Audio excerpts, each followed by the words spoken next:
ড্রামার শুরুতেই আমরা দেখতে পাই আমাদের ফিমেল লিড জিংকে। সে একটি বুক সাইনিং সেরিমনিতে এসেছে। এখানে তার পছন্দের লেখক উপস্থিত থাকবেন। জিং গাড়ির আয়নায় দেখে লিপস্টিক ঠিক করছিল, কিন্তু হঠাৎ করে মিস্টার গাওয়ের সাথে তার ধাক্কা লাগে। মিস্টার গাও হলো চীনের সবচেয়ে বড় কোম্পানির উত্তরাধিকারী। তাদের ধাক্কায় জিংয়ের সোয়েটার ছিঁড়ে যায়। এতে জিং খুব রেগে যায় এবং মিস্টার গাওকে বলে, দেখুন আপনার জন্য আমার পোশাকের কি অবস্থা হলো। কিন্তু মিস্টার গাও কোনো কথা না বলেই চলে যায়। মিস্টার গাওয়ের আজ একটি গুরুত্বপূর্ণ মিটিং ছিল, যেখানে তার দাদা তাকে কোম্পানির নতুন সিইও হিসেবে ঘোষণা করার কথা ছিল। কিন্তু মিস্টার গাও এই পদটি নিতে রাজি ছিল না, তাই সে তার আগের পদ থেকে পদত্যাগ করে এবং মিটিং থেকে পালিয়ে যায়। এদিকে জিং তার প্রিয় লেখক খানরেনের বই পেয়ে খুব খুশি ছিল। সে স্বপ্ন দেখছিল যে অবশেষে সে তার আইডলের অটোগ্রাফ নিতে পারবে। এমন সময় মিস্টার গাও আবার তার সাথে ধাক্কা খায়, আর এই গোলমালের জন্য জিং এর বইটি নষ্ট হয়ে যায়। এবার জিং রেগে গিয়ে মিস্টার গাওয়ের কর্মচারীদের মারতে শুরু করে। মিস্টার গাও জিং এর মার্শাল আর্ট দেখে অবাক হয়ে যায়। এরপর জিং রক্ত দেখে জ্ঞান হারিয়ে ফেলে, কারণ তার রক্তের ফোবিয়া আছে। মিস্টার গাওয়েরও মেয়েদের প্রতি অ্যালার্জি আছে, কিন্তু জিং এর ক্ষেত্রে তার কোনো অ্যালার্জি হয় না। হাসপাতালে মিস্টার গাও জিং এর যত্ন নিচ্ছিল, কিন্তু জিং তাকে কোনো ঝামেলা সৃষ্টিকারী মনে করে ঘুষি মারতে যায়, যা ভুলবশত মিস্টার গাওয়ের অ্যাসিস্ট্যান্টের মুখে লাগে। পরে মিস্টার গাও সিদ্ধান্ত নেয় একজন বডিগার্ড রাখার। সে জিংকে তার বডিগার্ড হিসেবে নিয়োগ দেওয়ার কথা ভাবে, কারণ তার ফাইটিং স্কিল খুব ভালো। আমরা দেখতে পাই জিং একটি দরিদ্র পরিবার থেকে এসেছে। তার বাবা মা একটি মার্শাল আর্ট ক্লাব চালায় এবং তারা একটি পুরনো বাড়িতে থাকে। মিস্টার গাও তাদের বাড়িতে এসে জিংকে বডিগার্ড হিসেবে নিয়োগ দেওয়ার কথা বলে। সে যখন জিং এর বাবা মায়ের সাথে কথা বলছিল, তখন জিং নিচে নেমে আসে এবং বলে, এই বিকৃত রুচির লোকটা আমাকে ফলো করতে করতে আমার বাড়িতে এসেছে।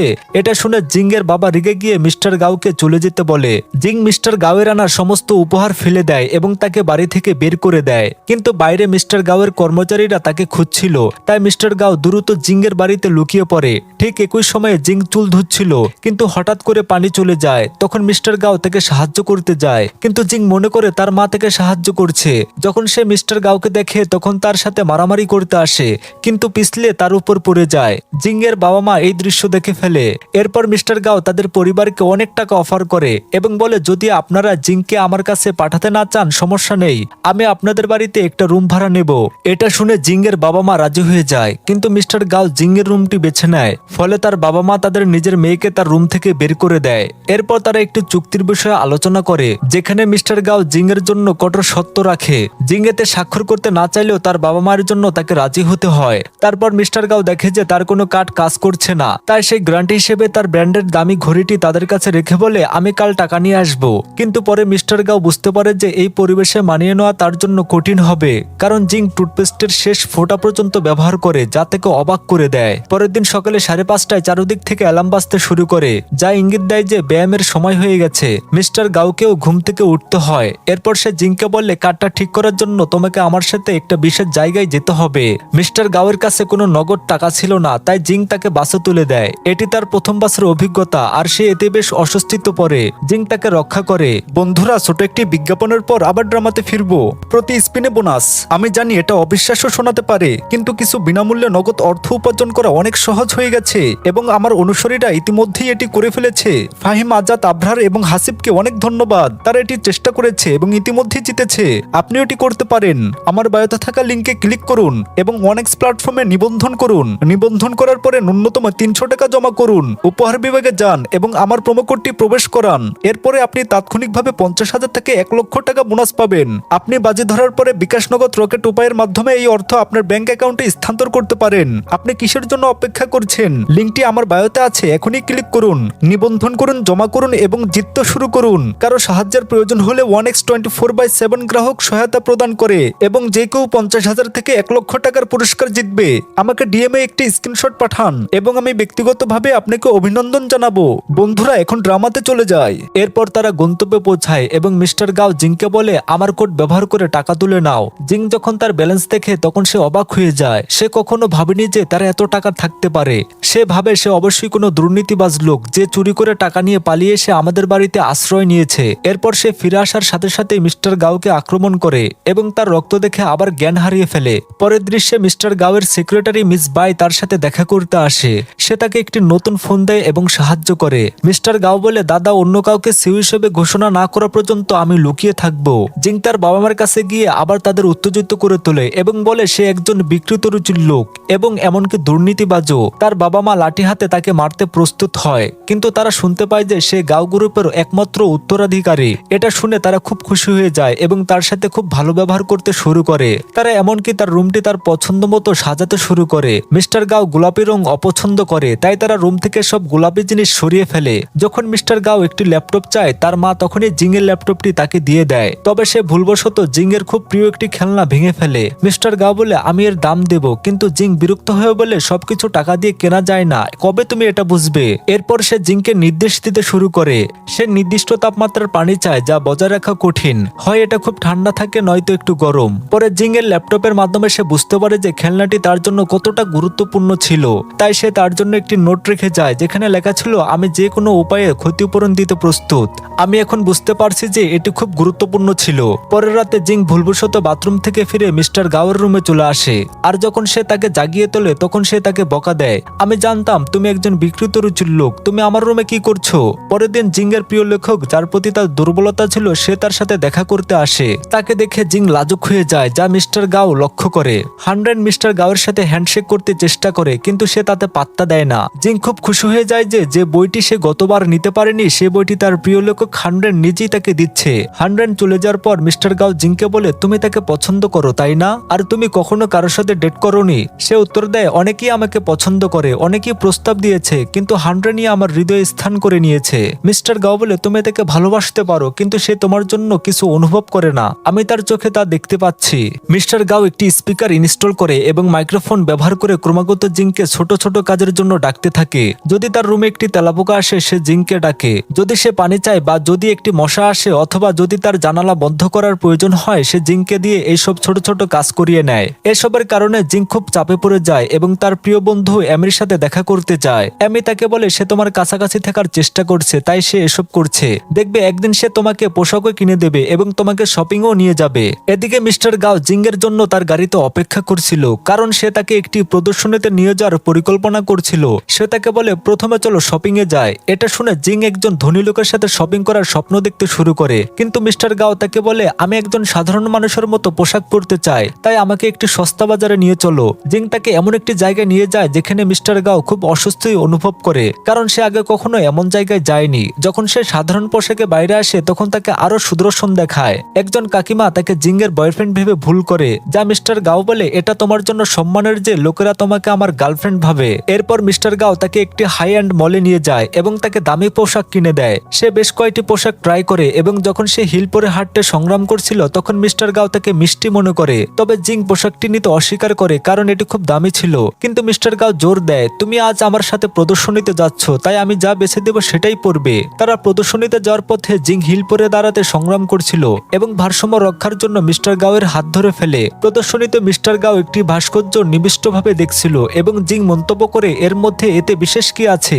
এটা এত ভালো না। ঠিক তখনই ভুলবশত সে ভাস্কর্যটি ভেঙে ফেলে যার দাম ছিল $30,000। তারা তাকে বলে টাকা দিন নয়তো আমরা আপনার বিরুদ্ধে মামলা করব, কিন্তু মিস্টার গাও তার হয়ে পেমেন্ট করে দেয়। এরপর জিং তাকে আপ্যায়ন করে এবং বলে আমি শীঘ্রই আপনাকে এটা ফিরিয়ে দেব। মিস্টার গাও উত্তর দেয় যদি তুমি 5 বছর আমার বডিগার্ড হিসেবে কাজ করো তবে তোমার ঋণ পরিশোধ হয়ে যাবে, আর ভুল বোঝো না আমি তোমার প্রতি আগ্রহী নই। জিং অনিচ্ছা সত্ত্বেও তার সত্য রাজি হয়, কিন্তু সে তার বক্তব্য রেকর্ড করে রাখে এবং সতর্ক করে যদি তুমি তোমার প্রতিশ্রুতি ভঙ্গ করো তবে আমি এই ভিডিওটি সবাইকে দেখাবো। পরের দৃশ্যে আমরা জানতে পারি যে জিং এর মা একটি সেলুনে কাজ করে। জিং তার মায়ের সাথে পরিকল্পনা করে মিস্টার গাওকে একজন গ্রাহক হিসেবে নিয়ে আসবে এবং ভালো কমিশন অর্জন করবে। পরের দিন সে তাকে তার মায়ের সেলুনে নিয়ে যায়। তার মা তার সহকর্মীকে বলে সে আমার মেয়ের বয়ফ্রেন্ড এবং গাও গ্রুপের উত্তরাধিকারীও। যেহেতু মিস্টার গাওয়ের অন্য মেয়েদের প্রতি অ্যালার্জি আছে তাই জিং নিজেই তার ট্রিটমেন্ট করে এবং তাকে বলে আপনার ফেসের সমস্যা আছে তাই আপনার ফেসিয়াল দরকার। সে তাকে একটি সেশনের জন্য 10টি ফেসিয়ালের দাম চার্জ করে, যেহেতু সে একজন ধনী লোক। মিস্টার গাও সেলুনের দামের তালিকা দেখে ফেলে যা জিং এর মিথ্যাকে ফাঁস করে দেয়। জিং দ্রুত বলে প্রতিটি বিউটিশিয়ানের ভিন্ন রেট আছে, আমি আমার সার্ভিসের জন্য যা খুশি চার্জ করতে পারি, তাছাড়া আমাকে ছাড়া কেউ তোমাকে স্পর্শ করতে পারবে না। পরের দৃশ্যে মিস্টার গাও তাকে আরো বেশি আদর করতে দেয়।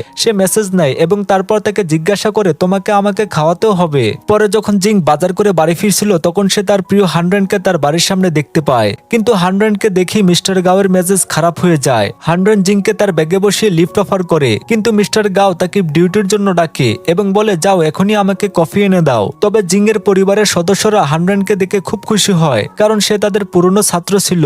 কিছুক্ষণ পর জিং কফি নিয়ে ফিরে আসে এবং মিস্টার গাওকে দেয়, কিন্তু সে তখন বলে তুমি পান করো, আমার আর ইচ্ছা নেই। ডিনারের সময় হানড্রেন এবং জিং একে অপরকে খাবার পরিবেশন করতে শুরু করে, যা মিস্টার গাওকে বিরক্ত করে। মিস্টার গাও জিংকে ডাকে এবং বলে যে সে ফল ও পানীয় চায়, কিন্তু সে তাকে উপেক্ষা করে। জিং তখন বোতলের সিপি খুলতে পারছে না বলে ভান করে হানড্রেনের সামনে অভিনয় করে। হানড্রেন যখন তাকে সাহায্য করতে যাচ্ছে তখন মিস্টার গাও এসে পানীয়টি খুলে এক চুমুক দিয়ে বলে ছিপি তো আগে আলগা ছিল, তুমি কেন ভান করছো? হানড্রেন চলে যাওয়ার পর মিস্টার গাও জিংকে অভিযুক্ত করে বলে তুমি তার মনোযোগ পাওয়ার জন্য ভান করছো তাই না, কিন্তু এটা অর্থহীন কারণ সে তোমাকে ভালোবাসে না। পরের দিন জিং তার হানড্রেনের সাথে ডেটের জন্য একটি পোশাক বেছে নিচ্ছিল। সে যখন প্রস্তুত হয়ে বাইরে আসে তখন মিস্টার গাও মন্তব্য করে তোমাকে মেকআপ ছাড়া ভালো লাগছিল। জিং পাল্টা জবাব দেয় তুমি কথা না বললে আরো ভালো লাগে। মিস্টার গাও তখন ঘোষণা করে এই ডেটের জন্য আমি তোমাকে ছুটি দেব না। হানড্রেন প্রস্তাব দেয় আমরা মিস্টার গাওকে আমন্ত্রণ জানাই না কেন, এত হয়তো সে শান্ত হবে। তারা তিনজন একসাথে ডেটে যায়। জিং তার এবং হানড্রেনের জন্য একটি কাপড়টি নিয়ে আসে, কিন্তু মিস্টার গাও সেটি কেড়ে নেয়। তারপর তারা তাদের স্কুলের কাছে যায় যেখানে তারা ছবি তুলতে চায় এবং মিস্টার গাও ছবি তুলতে বলে, তবে সে ইচ্ছাকৃতভাবে তাদের মুখের বদলে তাদের পায়ের ছবি তোলে এবং বলে দুঃখিত আমি ছবি তুলতে ভালো পারি না। যখন তারা সেলফি তোলার চেষ্টা করে তখন মিস্টার গাও ফ্রেমে তাদের সাথে যোগ দেয়। জিং তার বন্ধু এমিকে আমন্ত্রণ জানায় মিস্টার গাওকে দূরে রাখার চেষ্টা করার জন্য। তারা একটি কাপল সাইকেল চালানোর সিদ্ধান্ত নেয়, কিন্তু মিস্টার গাও বলে আমি সাইকেল চালাতে জানি না আর আমার অ্যালার্জির কারণে জিং ছাড়া আর কারোর সাথে বসতে পারবো না। জিং বিরক্ত হলেও শেষ পর্যন্ত তার সাথে সাইকেল চালায়, তবে মিস্টার গাও প্যাডেল করছিল না, ফলে সে হতাশ হয়ে পড়ে। ঠিক তখনই মিস্টার গাওয়ের একজন কর্মচারী তাকে চিনতে পারে এবং তাদের অনুসরণ করতে শুরু করে। জিং দ্রুত মিস্টার গাওকে নিয়ে দৌড়ায়, কিন্তু তারা একটি বনাঞ্চলে গিয়ে আবার কর্মচারীর মুখোমুখি হয়। জিং কর্মচারীকে প্রতিহত করে মিস্টার গাওকে নিয়ে পালাতে সক্ষম হয়। ঠিক তখনই একটা মোটরসাইকেল জিংকে আঘাত করতে যাচ্ছিল, কিন্তু মিস্টার গাও তাকে সময় মতো বাঁচিয়ে দেয়। এতে তারা একে অপরের আরো কাছাকাছি আসে। এদিকে এমবি মিস্টার গাওয়ের সাথে দেখা করার জন্য জিং এর বাড়ির বাইরে আসে। একই সময়ে হানড্রেন এবং এমিও বাড়ি ফিরে আসে এবং তাদের ফিরে আসার জন্য অপেক্ষা করছিল। যখন তারা পৌঁছায় তখন এমবি বলতে চাচ্ছিল যে জিং মিস্টার গাওয়ের অ্যাসিস্ট্যান্ট, কিন্তু মিস্টার গাও তাকে ইঙ্গিত দেয় না বলার জন্য এবং বলে সে শুধু আমার অ্যাসিস্ট্যান্ট। জিং এরপর তার রুমে চলে যায়। এরপর মিস বি মিস্টার গাওয়ের সাথে দেখা করে এবং তাকে জিজ্ঞাসা করে তোমার কি জিং এর প্রতি অনুভূতি আছে, কারণ তুমি আগে কখনো কোনো মেয়ের এত কাছাকাছি আসনি। মিস বি খুব ঈর্ষান্বিত বোধ করে কারণ সে সম্ভবত মিস্টার গাওকে পছন্দ করে। পরের দৃশ্যে হানড্রেন জিংকে বলে আমার বই সাইনিং সেরিমনি অন্য একটি শহরে অনুষ্ঠিত হতে চলেছে, তুমি কেন আমার সাথে যাচ্ছ না? জিং হানড্রেনের সাথে যার জন্য ছুটি পাওয়ার আশায় মিস্টার গাওকে খুব মনোযোগ দিয়ে সেবা করতে শুরু করে। সে তাকে হাত দিয়ে ফল খাওয়ায়, বিস্কিট অফার করে, এমনকি তাকে পানিও এনে দেয়। কিন্তু মিস্টার গাও তাকে বলে তুমি যেতে পারো, কিন্তু ছুটি পাবে না কারণ আমিও সাথে যাব। পরের দিন তারা তিনজন একসাথে যাত্রা শুরু করে। পথে জিং ঘুমিয়ে পড়ে এবং মিস্টার গাও তার খুব যত্ন নেয়। তারা হোটেলে পৌঁছায় এবং হানড্রেন মিস্টার গাওকে বলে আমি জানতাম না যে আপনিও আসছেন, নয়তো আমি অন্য একটি রুম বুক করতাম। এখন আপনাকে সোফায় ঘুমাতে হবে। কিন্তু মিস্টার গাও জানে না কিভাবে আপোষ করতে হয়। পরে মিস্টার গাও লক্ষ্য করে যে হানড্রেন জিংকে একটি স্যুট দিয়েছে যা সে অনুষ্ঠানে পড়তে যাচ্ছিল। জিং যখন সেটি ইস্ত্রি করছিল তখন মিস্টার গাও আসে এবং সে তার সাথে কথা বলার জন্য ইস্ত্রি অযত্ন করে রেখে দেয়। মিস্টার গাও বলে তুমি আমার বডিগার্ড, তাই অন্য একটি হোটেলে আমার সাথে এসো, কারণ এখানে আর কোনো রুম খালি নেই। ঠিক তখনই তারা পোড়া গন্ধ পায় এবং দেখতে পায় যে হানড্রেনের স্যুটটি পুড়ে গেছে। মিস্টার গাও তাকে বলে এটি একটি খুব দামি ব্র্যান্ডের, আর জিং কাঁদতে শুরু করে। ডিনারের সময়ও হয়ে গেছে, তাই জিং স্যুটটি তার আলমারিতে লুকিয়ে রেখে ভাবে পরে কি করব তা খুঁজে বের করব। যখন তারা ডিনারে যায় তখন একজন ওয়েটার্স আসে, সে হানড্রেনের একজন ফ্যান। হানড্রেন তার সাথে খুব বিনয়ের সাথে কথা বলে, যা মিস্টার গাওকে অখুশি করে কারণ সে ভাবে যে জিং একজন প্লে বয়কে পছন্দ করে। মিস্টার গাও লক্ষ্য করে যে জিং ঠিকমতো খাচ্ছে না কারণ সে স্যুটটি নিয়ে চিন্তিত। তাই সে এমন একটি দোকানের ঠিকানা খুঁজে বের করে যা সেই ব্র্যান্ডের জিনিস বিক্রি করে এবং মেরামত করতে পারে।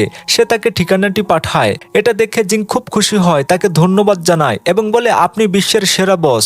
জিং এরপর স্যুটটি মেরামতের জন্য নিয়ে যায় এবং জানতে পারে যে মিস্টার গাও ইতিমধ্যেই বিল পরিশোধ করে দিয়েছে। সে ভাবে এখন আমি তার আরো ঋণী হয়ে যাব। অন্যদিকে মিস্টার গাও সোফায় শুয়েছিল কিন্তু ঘুমাতে পারছিল না। সে জিং এর রুমে যায় শুধু এটা দেখার জন্য সে এখনো ফিরে আসেনি। সে ভাবে কেন সে এই বিকৃত রুচির লোকের জন্য তার ঘুম নষ্ট করছে, কিন্তু তাকে নিতে যাওয়ার সিদ্ধান্ত নেয় এবং নিজেকে বলে আমি এটা করছি কারণ আমি তার যত্ন নেই। আমি শুধু চাই না যে সে ডিউটির সময় আঘাত পাক, যাতে আমাকে ক্ষতিপূরণ দিতে না হয়। যখন সে দোকানে পৌঁছায় তখন জিংকে সোফায় ঘুমান্ত দেখতে পায়, তাই সে তার কোট খুলে তার উপর দিয়ে দেয় এবং তার পাশে সোফায় ঘুমিয়ে পড়ে। কিছুক্ষণ পর পোশাকটি মেরামত হয়ে যায় এবং জিং যখন ঘুম থেকে ওঠে তখন সে দেখে যে যে মিস্টার গাও তার কোট তার উপর দিয়ে দিয়েছে। সে মিস্টার গাওয়ের উপর কোটটি রাখতে শুরু করে, যা তাকে জাগিয়ে তোলে। পরের দিন হান্ড্রেন জিংকে বলে তুমি স্যুটটি খুব ভালোভাবে ইস্ত্রি করেছো, যা মিস্টার গাওকে খুব ঈর্ষান্বিত করে তোলে। হান্ড্রেন এরপর একটি সাক্ষাতের জন্য চলে যায় এবং মিস্টার গাও ও জিং একটি দ্বীপে যাওয়ার সিদ্ধান্ত নেয় এবং হান্ড্রেনকে পরে তাদের সাথে যোগ দিতে বলে। যখন তারা পথে থাকে, মিস্টার গাও তার অ্যাসিস্ট্যান্টের কাছ থেকে একটি ফোন পায়, যেখানে বলা হয় আপনার ডাক্তার জানিয়েছে আপনার অ্যালার্জি ভালো হচ্ছে এবং যে মেয়েটি আপনাকে সুস্থ হতে সাহায্য করছে তার কাছাকাছি থাকা উচিত। জিং উত্তেজিত, কারণ সে আজ হান্ড্রেনকে প্রস্তাব দেওয়ার পরিকল্পনা করছে। কিন্তু যখন তারা ভ্রমণ করছিল তখন তার সুটকেসের চাকা ভেঙে যায়। মিস্টার গাও মন্তব্য করে, দেখো এটা একটা খারাপ লক্ষণ, আজ প্রস্তাব দেওয়ার জন্য ভালো দিন নয়। কিন্তু জিং তার সুটকেস খুলে তার এবং হান্ড্রেনের ছবি দিয়ে সাজাতে শুরু করে। এটা দেখে মিস্টার গাও ইচ্ছাকৃতভাবে তার ছবিগুলো উপর ঠান্ডা পানীয় ফেলে দেয় এবং তারপর তাকে এর জন্য দোষারোপ করে বলে, দেখো আরো একটি খারাপ লক্ষণ, আজ প্রস্তাব করার দিন নয়। জিং সাজানো আবার শুরু করে এবং মিস্টার গাও বলে, ওই ছবিতে তোমাকে খুব খারাপ লাগছে, তাই আজ প্রস্তাব করো না। জিং উত্তর দেয়, ভালোবাসার সম্পর্কে তুমি কি জানো? তুমি কি কখনো কাউকে ভালোবেসেছো? মিস্টার গাও বলে, আমি অন্যদের দেখে শিক্ষা নিয়েছি। জিং তাকে মজা করে বলে, আমি বাজি ধরে বলতে পারি তোমার কখনো কোনো গার্লফ্রেন্ড ছিল না। তারপর জিং মোমবাতি নিয়ে একটি হৃদয়ের আকৃতি তৈরি করে, কিন্তু তার পা অসাড় হয়ে যায়। তাই মিস্টার গাও তাকে দাঁড়াতে সাহায্য করে এবং এমনকি সাজসজ্জাটিও এলোমেলো করে দেয় এবং বলে, আজ সবকিছু ভুল হচ্ছে, আজ প্রস্তাব করার দিন নয়। জিং তার চারপাশে একটি বৃত্ত তৈরি করে এবং তাকে বলে, তুমি এই বৃত্ত থেকে বের হতে পারবে না, নয়তো তুমি সবকিছু এলোমেলো করে দিবে। কিন্তু কিছুক্ষণ পর সে তাকে সাহায্যের জন্য ডাকে, কারণ সে তাঁবুটি সেট আপ করতে পারছিল না। মিস্টার গাও তাকে সাহায্য করে, কিন্তু জিং তাকে বলে, আমি এই তাঁবুটি হান্ড্রেনের সাথে একটি রোমান্টিক দৃশ্য তৈরি করার জন্য তৈরি করেছি। এটা শুনে সে তাকে সাহায্য করতে অস্বীকার করে। ঠিক তখনই জিং এর ফোনের ব্যাটারি শেষ হয়ে যায়, তাই সে হান্ড্রেনের সাথে যোগাযোগ করতে পারে না। সে মিস্টার গাওয়ের কাছে ফোন চায়। তখনই ভুলবশত জিং একটি মৌমাছিরে তাকে ডিস্ট্রান্স করে ফেলে, আর দুজনেই মৌমাছিরি থেকে বাঁচাতে দৌড়াতে শুরু করে। আর এই দৌড়াদৌড়িতে মিস্টার গাওয়ের ফোন পানিতে পড়ে যায় এবং তারা দুজনেই একটি তাঁবুতে আশ্রয় নেয়। বাইরে মৌমাছিদের দেখতে দেখতে ভুলবশত তারা একে অপরকে চুমু খায়। জিং রেগে যায়, কিন্তু দেখে যে মিস্টার গাওয়ের পায়ে আঘাত লেগেছে। এটা দেখে তারা একটু সহানুভূতি হয়, কারণ তাকে রক্ষা করতে গিয়ে মিস্টার গাও আহত হয়েছে। ঠিক তখনই সে দেখে যে শেষ জাহাজটিও ছেড়ে চলে গেছে, যার মানে তারা সেখানেই আটকা পড়ে যায়। অন্যদিকে হান্ড্রেন জিং এর সাথে যোগাযোগ করার চেষ্টা করছে, কিন্তু তার সাথে যোগাযোগ করতে পারছে না। এদিকে জিং এর সাজসজ্জার কারণে পরিবেশটি খুব রোমান্টিক হয়ে উঠেছে। জিং কিছু আতশবাজি ফোটায় এবং মিস্টার গাও সেগুলো দেখে খুব খুশি হয় এবং বলে, আমার দাদা আমাকে এই ধরনের জিনিস নিয়ে খেলতে দিত না। এরপর তারা একসাথে মুহূর্তটি উপভোগ করে। তারপর তারা তাঁবুতে ফিরে আসে এবং জিংকে বলে, তুমি আমার পুরো পরিকল্পনাটা নষ্ট করে দিয়েছো। কিন্তু মিস্টার গাও উত্তর দেয়, যদি তুমি নিশ্চিত না হও যে সে তোমার প্রতি আগ্রহী কিনা, তাহলে কেন তাকে কনফেস করতে যাবে? জিং তখন তাকে জিজ্ঞাসা করে, তুমি কি কখনো প্রেমে পড়েছো? নিশ্চয়ই এমন কেউ আছে যার প্রতি তোমার ক্রাশ ছিল। এখন ঘুমানোর সময়, কিন্তু মিস্টার গাওয়ের ঘুমাতে অসুবিধা হচ্ছে। জিং মন্তব্য করে, প্রকৃতির মাঝে তোমার ভালো ঘুম হবে। সে শুয়ে পড়লে জিং এবং তার জিজ্ঞাসা করা প্রশ্নটি নিয়ে ভাবতে শুরু করে যে তার কার প্রতি ক্রাশ আছে। সে নিজেকে জিজ্ঞাসা করে, আমি কি জিংকে পছন্দ করতে শুরু করেছি? পরের দিন সকালে যখন তারা ঘুম থেকে ওঠে, তারা দেখে যে সকাল 11টা বেজে গেছে। এদিকে হান্ড্রেনের স্বাক্ষর অনুষ্ঠান শেষ হচ্ছিল। অনুষ্ঠান শেষ হওয়ার পর জিং তার কাছে পৌঁছায় এবং হান্ড্রেন তাকে জিজ্ঞাসা করে, তুমি সারা রাত কোথায় ছিলে এবং সে কি তোমার সাথে ছিল? জিং ব্যাখ্যা করে যে তার ফোনের চার্জ শেষ হয়ে গিয়েছিল এবং বলে, এটা আমারই দোষ। তারপর তারা সবাই বাড়িতে ফিরে যায়। জিং এর বাবা মিস্টার গাওয়ের পায়ের চিকিৎসার জন্য তাকে একটি ঐতিহ্যবাহী ওষুধ দেন, তবে মিস্টার গাও জিং ছাড়া অন্য কাউকে তার পায়ে স্পর্শ করতে দিতে চায় না। ঠিক তখনই জিং এর মা বলেন যে তার মন খারাপ, কারণ তার খেলনাটি ভেঙে গেছে। পরের দৃশ্যে মিস্টার গাও নিজেই একটি খেলনা তৈরি করে এবং জিং এর দরজার সামনে রেখে আসে। জিং তার আসল খেলনাকে বেবি বলে ডাকতো। পরে সে মিস্টার গাওয়ের কাছে গিয়ে বলে, আমার বেবিকে ফিরিয়ে দেওয়ার জন্য ধন্যবাদ। মিস্টার গাও উত্তর দেয়, আমি এটা বানিয়েছি, তাই এটা আমার বেবি, তোমার নয়। তারা এটা নিয়ে ঝগড়া করে এবং অবশেষে সিদ্ধান্ত নেয় যে এটা আমাদের বেবি হবে। দুজনেই এই কথাগুলো শুনে বিব্রত বোধ করে। মিস্টার গাও তখন তাকে তার সাথে হাঁটতে যেতে বলে। হাঁটার সময় জিং বলে, তুমি অনেক পাল্টে গেছো, তুমি আগে কাউকে স্পর্শ করতে দিতে না এবং তুমি আমার এত কাছেও ছিলে না। মিস্টার গাও অস্বস্তি বোধ করতে শুরু করে। যখন তারা হাঁটতেছে তখন অ্যামিয়ের বাইক হঠাৎ তাদের দিকে দ্রুত গতিতে আসে এবং সেটা এড়াতে গিয়ে তারা একে অপরকে জড়িয়ে ধরে। অ্যামি এটা দেখে ভুল বোঝে এবং তাদের জিজ্ঞাসা করে, তোমরা দুজন এত রাতে এখানে কি করছো? পরের দিন হান্ড্রেন তাদের বাড়িতে আসে, যা মিস্টার গাওয়ের মেজাজ খারাপ করে দেয়। আসলে জিং তার বাবা তাকে আমন্ত্রণ করেছিলেন, কারণ তিনি তাদের বিবাহ বার্ষিকীতে তার স্ত্রী ফ্যামিলিকে চমক দিতে চেয়েছিলেন এবং এর জন্য সবার সাহায্য দরকার ছিল। চাচ্চু তখন তাদের বলেন, তোমরা বাইরে গিয়ে কিছুক্ষণ জিনিসপত্র কিনে আনো, কিন্তু তিনি মিস্টার গাওকে বলেন, তোমার পা এখনো ভালো হয়নি, তাই তুমি এখানেই থাকো। এদিকে জিং এবং হানরেন একসাথে কেনাকাটা করতে যায়। মিস্টার গাও সেখানে বসে বসে চিন্তা করতে শুরু করে যে জিং হয়তো হানরেনকে তার অনুভূতির কথা কনফেস করে ফেলবে। সে তাদের অনুসরণ করার সিদ্ধান্ত নেয়। তাই সে চাচ্চুকে বলে, আমি কিছু ফুল আনতে যাচ্ছি, এবং বাইরে চলে যায়। সে দেখে জিং এবং হানরেন এর হাত একে অপরের সাথে লেগে যায় এবং তারা টমেটো তুলছিল, যা তাকে এত রাগান্বিত করে তোলে যে সে সবজি ছিঁড়ে ফেলে। যখন জিং প্রায় তাকে লক্ষ্য করে ফেলে, সে দ্রুত একজন মহিলার পেছনে লুকিয়ে যায়, যিনি তাকে স্পর্শ করে ফেলেন, যার ফলে তার অ্যালার্জির রিয়াকশন হয় এবং সে অজ্ঞান হয়ে যায়। চারপাশে ভিড় জমে যায় এবং জিংও তাকে লক্ষ্য করে। ফেরার পথে মিস্টার গাও খুব বিব্রত বোধ করে এবং ভাবে, কেন আমি জিংয়ের সামনে অজ্ঞান হয়ে গেলাম। হানরেন তখন জিংকে বলে, আমার মনে হয় না সে শুধু তোমার বস, হয়তো সে সত্যি তোমাকে পছন্দ করে। কিন্তু জিং দ্রুত উত্তর দেয়, ওহ না, সে আমাকে শুধু তার কাজের মেয়ে হিসেবে ভাবে। পরে যখন আন্টি বাড়িতে এসে ডেকোরেশন দেখেন, তিনি খুব খুশি হন, কিন্তু মিস্টার গাওকে চিন্তিত মনে হয়। যখন আন্টি তাকে কারণ জিজ্ঞাসা করেন, মিস্টার গাও কনফেস করে, আমার একজন বন্ধু আছে, কিন্তু যখনই আমি তাকে অন্য ছেলের সাথে দেখি আমার মন ভেঙে যায়। চাচ্চু এবং আন্টি তাকে বলেন, এটা একতরফা ভালোবাসা, তুমি তার প্রেমে পড়েছো। এটা শুনে মিস্টার গাও চিন্তায় ডুবে যায়। ঠিক তখনই জিং আসে, তাকে অস্বাভাবিক খুশি দেখাচ্ছে। মিস্টার গাও ভাবতে শুরু করে সে কি কনফেস করেছে এবং হানরেন কি হ্যাঁ বলেছে। সে তার দরজায় বাইরে দাঁড়িয়ে ভাবে কিভাবে সন্দেহ না জেগে তাকে জিজ্ঞাসা করা যায়। এদিকে জিং খুব খুশি, কারণ হানরেন তাকে একটি পার্টিতে তার সাথে যেতে বলেছে, যেখানে সবাই তাকে তার বান্ধবী ভাববে। ঠিক তখনই মিস্টার গাও সাহস সঞ্চয় করে তার ঘরে প্রবেশ করে। জিং বলে, আমার একদিন ছুটি দরকার, কারণ আমি হানরেনের সাথে একটি পার্টিতে যাচ্ছি। আমি এখন অনেকটা নিশ্চিত যে সে আমাকে পছন্দ করে। মিস্টার গাও উত্তর দেয়, স্বপ্ন দেখা বন্ধ করো, আমি কাল তোমাকে ছুটি দিচ্ছি না। জিং উত্তর দেয়, যদি তুমি আমাকে ছুটি না দাও, আমি শুধু অসুস্থতার ছুটি নেব, কিন্তু আমি অবশ্যই পার্টিতে যাব। পরের দৃশ্যে মিস্টার গাও তার অ্যাসিস্ট্যান্টকে ফোন করে বলে, আমার একজন বন্ধু একটি মেয়েকে পছন্দ করে, কিন্তু সে মেয়েটি অন্য কাউকে পছন্দ করে।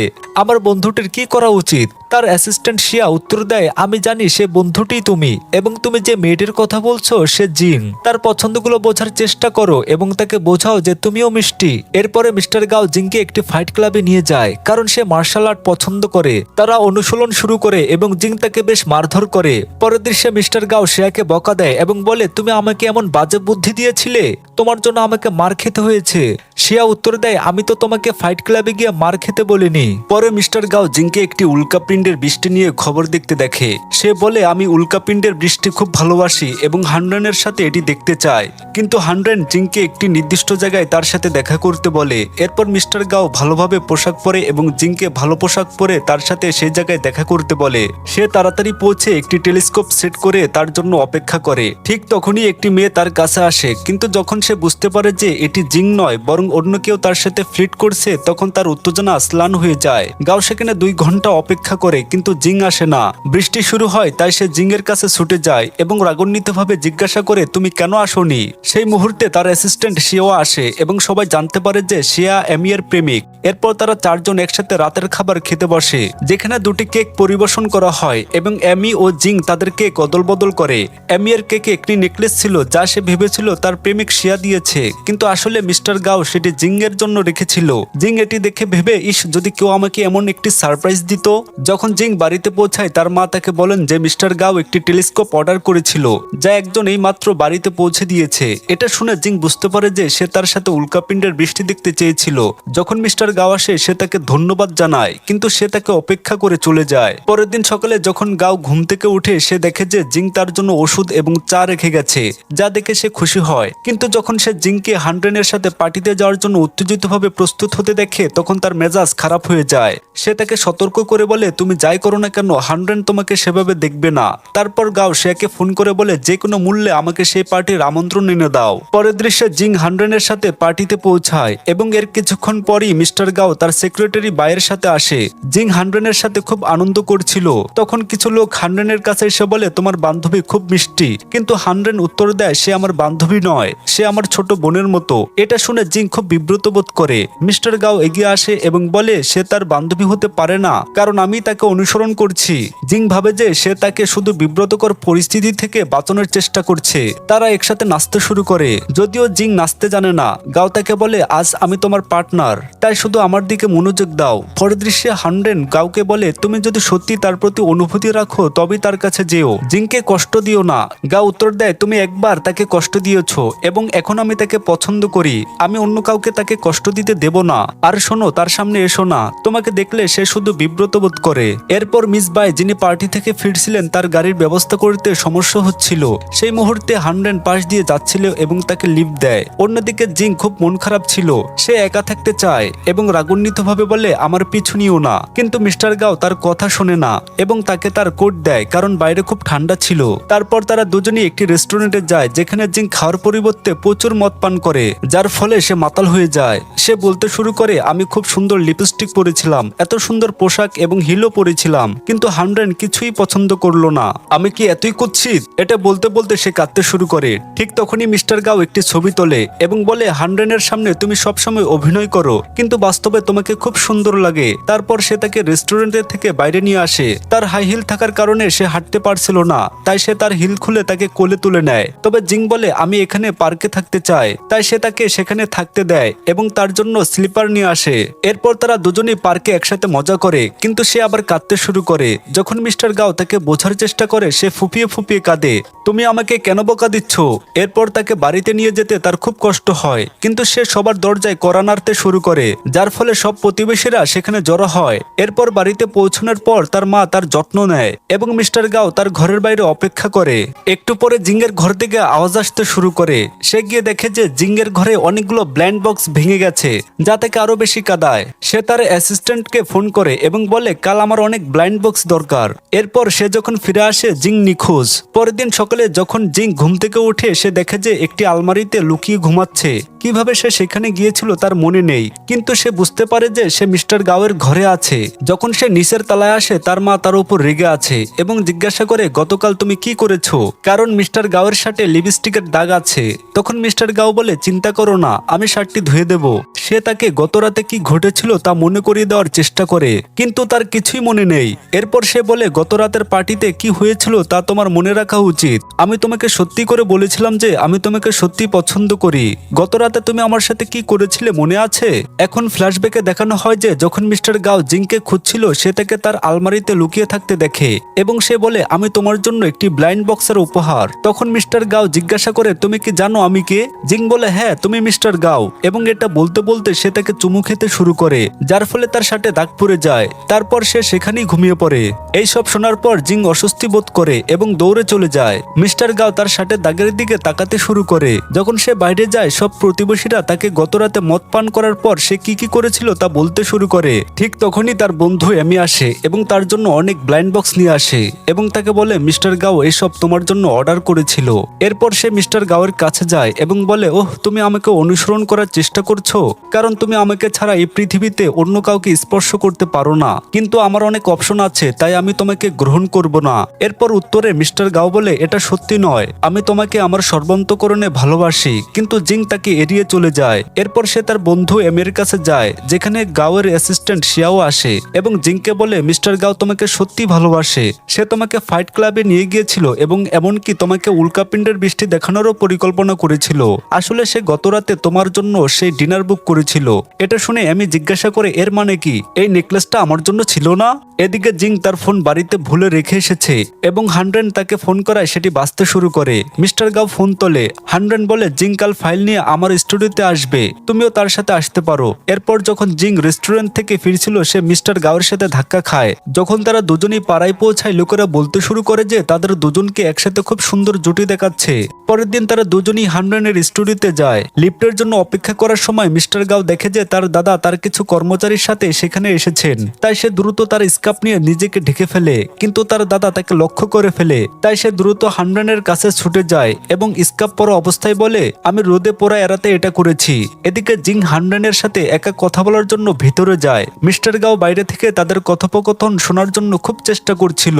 ভেতরে জিন হানড্রেনকে বলে, তুমি ছোটবেলা থেকেই আমার ঘনিষ্ঠ বন্ধু ছিলে এবং আমি তোমাকে আমার থেকে দূরে সরে যেতে দেখতে চাইনি, তাই আমি তোমার বান্ধবী হয়ে আজীবন তোমার সাথে থাকার কথা ভেবেছিলাম, কিন্তু সম্ভবত আমার সেই ভালোবাসার অনুভূতি নেই। এর উত্তরে হানড্রেন বলে, তুমি সবসময় আমার বন্ধু থাকবে। এরপর মিস্টার গাও কোনো অজুহাত দেখিয়ে ভেতরে আসে এবং তাদের বলে, কফি কি এখনো তৈরি হয়নি? আমি শুধু একটু দেখতে এসেছিলাম। একটু পরে জিং মিস্টার গাওকে বাইরে নিয়ে যায়, কিন্তু তার কর্মচারীরা তখনও তাকে খুঁজছিল, তাই তারা সিঁড়ি দিয়ে নিচে নামতে শুরু করে। কিন্তু তখনই তারা বুঝতে পারে যে তাদের লুকিয়ে পড়তে হবে। যখন তারা লুকানোর চেষ্টা করে তখন তারা একে অপরের খুব কাছাকাছি চলে আসে এবং মিস্টার গাও বলে, তুমি আলমারিতেও আমার এত কাছে ছিলে। এটা শুনে জিং নার্ভাস বোধ করে এবং বলে, আমাদের কিভাবে পালাতে হবে তা নিয়ে চিন্তা করা উচিত। বিল্ডিং এ লুকিয়ে থাকতে থাকতে তারা বুঝতে পারে যে সেখানে একটি বিয়ের ফটোশুট চলছে। তারা বিয়ের পোশাক পরে এবং ফটোশুটের অংশ হওয়ার ভান করে সেখানে যোগ দেয় যাতে তারা বেরিয়ে যেতে পারে। জিং খুব বিব্রত বোধ করে, কিন্তু মিস্টার গাও খুব খুশি। যখন তারা বিল্ডিং থেকে বেরিয়ে আসে তারা দ্রুত চলে যাওয়ার চেষ্টা করে, কিন্তু ফটোগ্রাফার তাদের থামিয়ে বলে, যদি আমি তোমাদের দুজনকে একটি ছবিও তুলতে না পারি তাহলে আমার চাকরি চলে যাবে। তাই তারা ফটোশুটের জন্য পোজ দিতে শুরু করে, যেখানে একে অপরের খুব কাছাকাছি আসে। ফটোশুটের পর মিস্টার গাও আনন্দিত, কিন্তু জিং বলে, পালানোর জন্য এর চেয়ে খারাপ কোনো বুদ্ধি তোমার মাথায় আসেনি? ঠিক তখনই মিস্টার গাওয়ের কর্মচারীরা তাদের খুঁজে পায়। জিং তাদের সাথে মারামারি করে, কিন্তু মিস্টার গাওয়ের দাদা রাগান্বিতভাবে এসে বলেন, তুমি তোমার দেহরক্ষীর বাড়িতে থাকছো। মিস্টার গাও উত্তর দেয়, আমি তোমার সাথে যাব না। যদি তুমি আমাকে নিতে চাও তাহলে তোমার কর্মচারীদের আমাকে কাঁধে নিয়ে যেতে বলো। ভেবে দেখো, এই খবর ছড়িয়ে পড়লে গাও গ্রুপের সুনামের কি হবে? তার দাদা পরাজিত হয়ে চলে যান। পরে সেই রাতে জিং যখন বাড়িতে আসে সে মিস্টার গাওকে বিয়ের ছবিগুলো দেখাচ্ছে এবং বলছে, কিছু ছবি প্রিন্ট করার জন্য বেছে নাও। কিন্তু একটি ছবি মিসিং ছিল, একটি চুম্বনের ছবি। এরপর সে তাকে চুমু খায়। ঠিক তখনই আন্টি তাদের ধরে ফেলে। পরের দৃশ্যে মিস্টার গাও চুমুর কারণে খুব খুশি। অন্যদিকে জিং বিব্রত এবং নিজেকে বকা দিচ্ছে, কেন আমি তাকে ধাক্কা মারিনি, আমার কি হচ্ছে? এদিকে তার দাদা তাদের বিয়ে ছবিগুলো হাতে পেয়েছেন। তিনি মিস বাইকে বলেন, আমি কখনই ভাবিনি যে তারা শুধু সহকর্মী। আমি সবসময় তোমাকে আমার নাতের স্ত্রী হিসেবে চেয়েছি। এটি তুমি কিভাবে মানতে পারো? তোমাকে গাওকে ফিরে আসার জন্য বোঝাতে হবে। পরবর্তীতে মিস্টার গাও তার অ্যাসিস্ট্যান্টকে জিজ্ঞাসা করে, আমি জিনের কাছে নিজেকে কিভাবে কনফেস করাবো? সে বলে, মেয়েরা খুব ঈর্ষান্বিত হয়।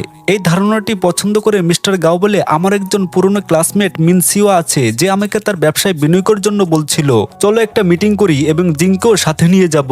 যখন তারা মিটিং এর দিকে যাচ্ছিল তার অ্যাসিস্ট্যান্ট মিনসিওর প্রশংসা করে এবং মিস্টার গাও প্রভাবিত হওয়ার ভান করে, কিন্তু জিং এর মধ্যে কোনো ঈর্ষা দেখা যায় না। মিস্টার গাও তখন জিয়াং এর কাছে যায়, কিন্তু জিং তাদের মাঝে এসে দাঁড়ায় এবং বলে, আমাকে ছাড়া আর কেউ তাকে স্পর্শ করতে পারবে না। তারা এমন একটি জায়গায় পৌঁছায় যেখানে দম্পতিরা হ্যান্ডপ্রিন্ট করে এবং জিং একটি হ্যান্ডপ্রিন্ট করতে চায়, কিন্তু মিস্টার গাও জিয়াং এর সাথে প্রিন্টটি করে। পরে জিতাং শুধু দুজনের জন্য একটি বিশেষ লাঞ্চ তৈরি করে। জিংকে চুপচাপ বসে থাকতে হয়। মিস্টার গাও দুঃখিত বোধ করে এবং একটু টেস্ট করার পর বাকি খাবার জিংকে দেয়। সে সবটা খেয়ে ফেলে।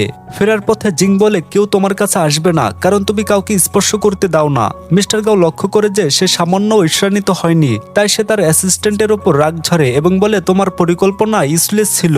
পরের দৃশ্যে মিস্টার গাও অসুস্থ হওয়ার ভান করে জিংকে তার সম্পর্কে চিন্তিত করার সিদ্ধান্ত নেয়। সে নিজেকে একটু কেটে ফেলার কথা ভাবে, কিন্তু দাগ পড়ার ভয়ে সে ঠান্ডা পানিতে গোসল করে অসুস্থ হওয়ার জন্য। যখন জিং তাকে দেখতে আসে সে বুঝতে পারে যে সে ঠান্ডা পানিতে গোসল করেছে। মিস্টার গাও জিজ্ঞাসা করে, তুমি আমার সম্পর্কে এত চিন্তা করছে কেন? আমাকে গোসল করার সময় তুমি কি দেখেছিলে? জিং রিটোর্ট করে, কে তোমার দিকে তাকাবে? তোমার তো সিক্স প্যাকও নেই। সে চলে যায় এবং মিস্টার গাও সিক্স প্যাক বানানোর জন্য ব্যায়াম করতে শুরু করে। সেই রাতে সে কম্বল ছাড়া ঘুমায় ঠান্ডা লাগানোর আশায়, কিন্তু অসুস্থ হয় না। পরের দৃশ্যে তার অ্যাসিস্ট্যান্ট তাকে জ্বর তৈরি করার জন্য গরম প্যাড এনে দেয়। জিং আসে এবং তাকে অসুস্থ দেখে সত্যি মন খারাপ করে। মিস্টার গাও বলে, দয়া করে আমার জন্য ফ্রাইড রাইস বানাও। জিং তার জন্য প্রথমবারের মতো রান্না করে। অ্যাসিস্ট্যান্ট খাবার নিয়ে চলে যায়, কিন্তু জিং খাবারটি ট্রাই করে বুঝতে পারে যে এটি সুস্বাদু ছিল না, কিন্তু জিং তৈরি করেছিল বলে মিস্টার গাও সবটা খেয়ে ফেলে। জিং তাকে ওষুধ দিতে গিয়ে দেখে যে অসুস্থতার ভান করার জন্য হিটিং প্যাড কেনার বিল রয়েছে। ঠিক তখনই মিস্টার গাও সত্যিই অসুস্থ হয়ে পড়ে। জিং রেগে গিয়ে বলে, তুমি অসুস্থ হওয়ার ভান করেছিলে এবং তার সাথে ঝগড়া শুরু করে। ভুলবশত তার ফোন থেকে একটি ভিডিও জিং এর মায়ের কাছে চলে যায়, যেখানে জিং বলেছিল, তুমি আমাকে $30,000 ধার দাও। তার মা ক্ষুব্ধ হয়ে বলেন, তাহলে এই জন্যই সে তোমাকে চুমু খেয়েছে? তুমি কি তোমার শরীর বিক্রি করে ঋণ পরিশোধ করছো? তার বাবাও তাকে বকাঝকা করেন, যার ফলে তাদের মধ্যে ঝগড়া শুরু হয়। ঠিক তখনই জিং এগিয়ে এসে বলে আমি $30,000 ধার করি, কিন্তু এর জন্য আমি 5 বছর তার জন্য কাজ করব এবং এর বেশি কিছু নয়। মিস্টার গাও তখন জিংয়ের বাবাকে বলে আমি জিংকে সত্যি পছন্দ করি।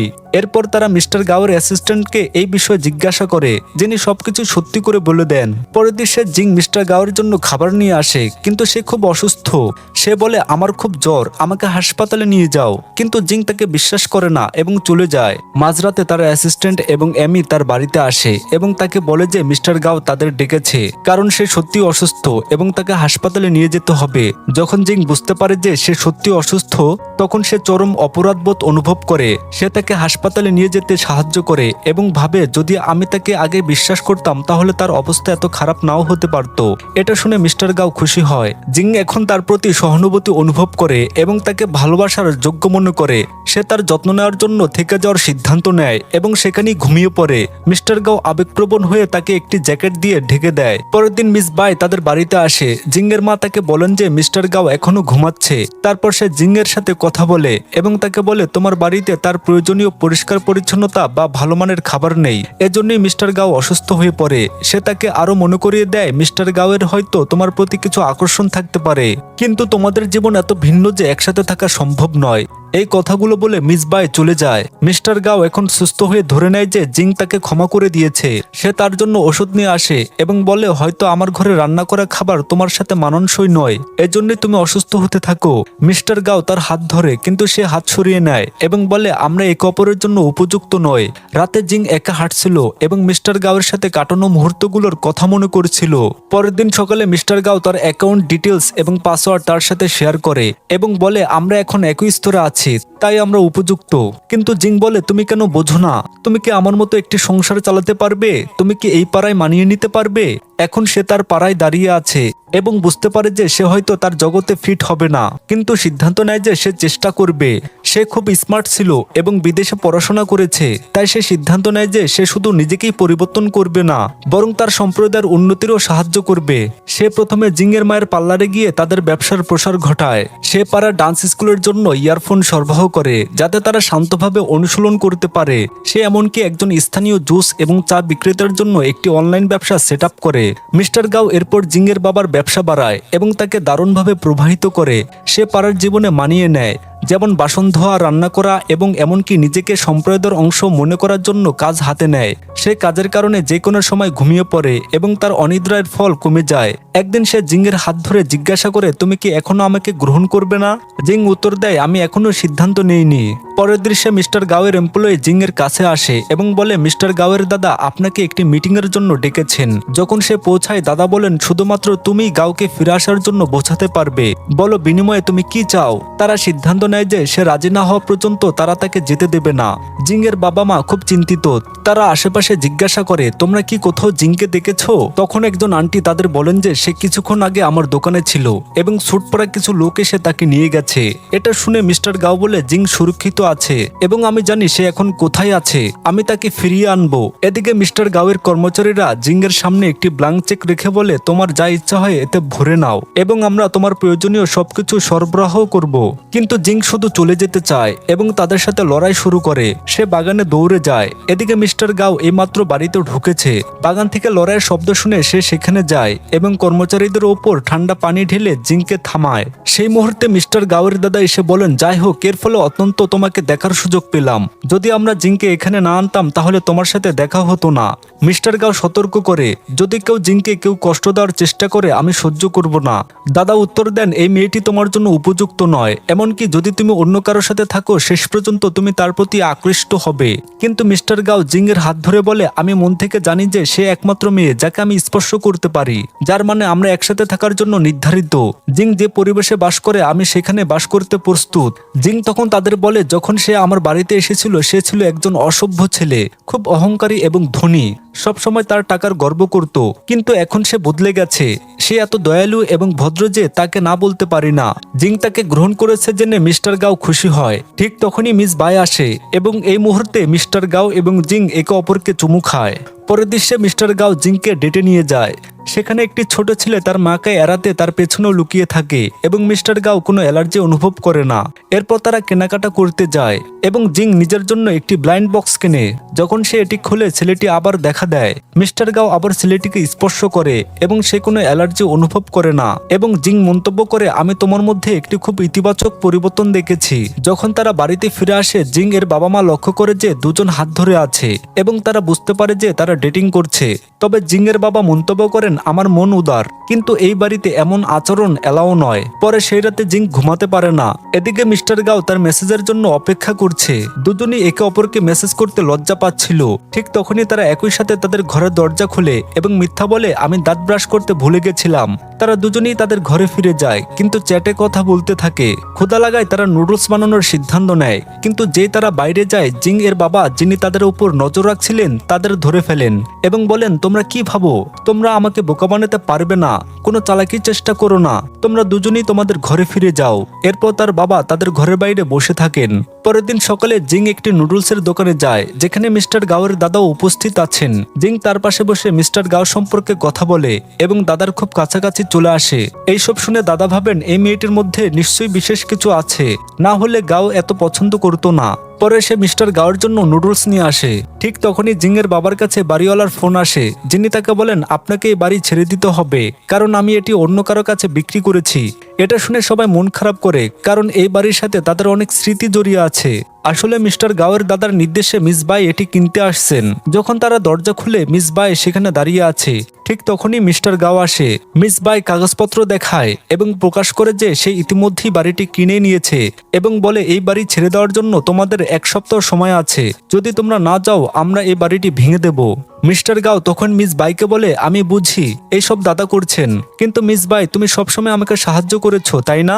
মিস বাই উত্তর দেয়, দুঃখিত, এর বেশি কিছু আমি করতে পারবো না। তুমি খুব ভালো করেই জানো দাদা কি চান, শুধু সেটাই করো এবং সব সমস্যার সমাধান হয়ে যাবে। মিস্টার গাও খুব হতাশ হয়ে পড়ে এবং তার বাবা মাকে চিন্তিত দেখে ভেতরে গিয়ে তাদের বলে, আমি দুঃখিত যে আমার কারণে আপনারা এই সমস্যার মুখোমুখি হচ্ছেন। এরপর জিং আবার নুডলসের দোকানে যায় মিস্টার গাওয়ের দাদার সাথে দেখা করতে। তিনি একটি বিব্রত বোধ করেন এবং তাকে বলেন, আমি এই ধারণাটি আগেই ভেবেছিলাম, কিন্তু তখন তোমার সাথে আমার বন্ধুত্ব হয়নি। এরপর তিনি ব্যাখ্যা দিতে শুরু করেন, গাও নতুন ডিরেকশনের কোম্পানিকে নেতৃত্ব দিতে আগ্রহী। সে উদ্ভাবনী পদ্ধতির মাধ্যমে পুরো ম্যানেজমেন্ট পরিবর্তন করতে চায়। আমি এটিকে খুব ঝুঁকিপূর্ণ মনে করেছিলাম, এই কারণেই আমি তাকে দায়িত্ব নিতে দেইনি। এজন্যই সে বাড়ি ছেড়ে চলে গেছে। এদিকে জিং এর বাবা মা বাড়ি স্থানান্তরের প্রস্তুতি নেওয়ার সময় তাদের পুরনো বিয়ের আংটি খুঁজে পায়। জিং এর বাবা আংটিটি তার মায়ের আঙ্গুলে আবার পরিয়ে দেয় এবং ঠিক তখনই মিস্টার গাও আসে, যার ফলে আংটিটি পড়ে যায়। তার একটি পুরনো ছবির অ্যালবামও খুঁজে পায় এবং মিস্টার গাওকে দেখাতে শুরু করে। এতে জিং এর শৈশবের অনেক ছবি ছিল, যা মিস্টার গাওয়ের কাছে খুব কিউট মনে হয়। তবে জিং এর বাবা বিরক্ত হন, কারণ তিনি সেই অ্যালবামের তার বেশ কিছু সঞ্চয় লুকিয়ে রেখেছিলেন। জিং এর মা সেই সঞ্চয়গুলো খুঁজে পায় এবং সে বাবার উপর রেগে যায়। তারা চলে যাওয়ার পর জিং মিস্টার গাওয়ের পাশে বসে জিজ্ঞাসা করে, তোমার দাদার সাথে তোমার কি সমস্যা?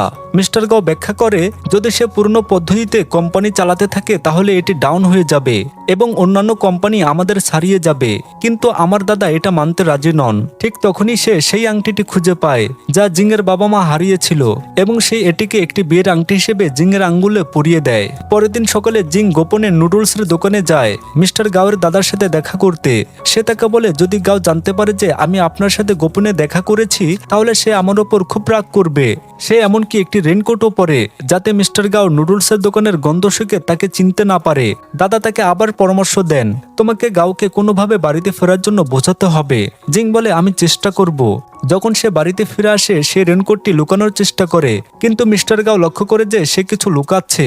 পরের দৃশ্যে মিস্টার গাও জিং এর পরিবারের জন্য একটি সুন্দর অ্যাপার্টমেন্টের ব্যবস্থা করে, যা আসলে তার নিজের। তাই মিস্টার গাও একজন এজেন্টের সাথে সহযোগিতা করে এবং নির্দেশ দেয়, তোমাকে এই অ্যাপার্টমেন্টটি জিংকে কম দামে ভাড়া দিতে হবে। পরের দিন সকালে জিং এবং মিস্টার গাও অ্যাপার্টমেন্ট খুঁজতে যায়। জিং মন্তব্য করে, এখানে ভাড়া নিশ্চয়ই বেশি হবে, আমাদের অন্য কোথাও দেখা ভালো। কিন্তু যখন সে অ্যাপার্টমেন্টে প্রবেশ করে, সে দেখে যে এটি খুব একটি লাক্সারিয়াস বাড়ি, যার ভাড়া আশ্চর্যজনকভাবে কম। সে সন্দেহপ্রবণ হয় এবং অজুহাত দেখিয়ে মিস্টার গাওয়ের ফোন চায়। সে লক্ষ্য করে যে তার ফোন বাড়ির ওয়াইফাইয়ের সাথে সংযুক্ত এবং বুঝতে পারে যে এটি তার অ্যাপার্টমেন্ট। সে চলে যেতে শুরু করে এবং মিস্টার গাও ক্ষমা চেয়ে তার পিছু নেয়। জিং তখন তাকে বলে, আমরা এখন একসাথে আছি, কিন্তু আমি চাই না যে আমার কারণে আমার এবং তোমার পরিবারের মধ্যে কোনো সমস্যা হোক। তোমার দাদা তোমার পরিবার, তোমার একবার তার সাথে কথা বলা উচিত। পরের দৃশ্যে মিস্টার গাও নুডলসের দোকানের মালিকের সাথে কথা বলে, যিনি তাকে জানান হ্যাঁ আপনার দাদা জিং এর সাথে এখানে দেখা করেন।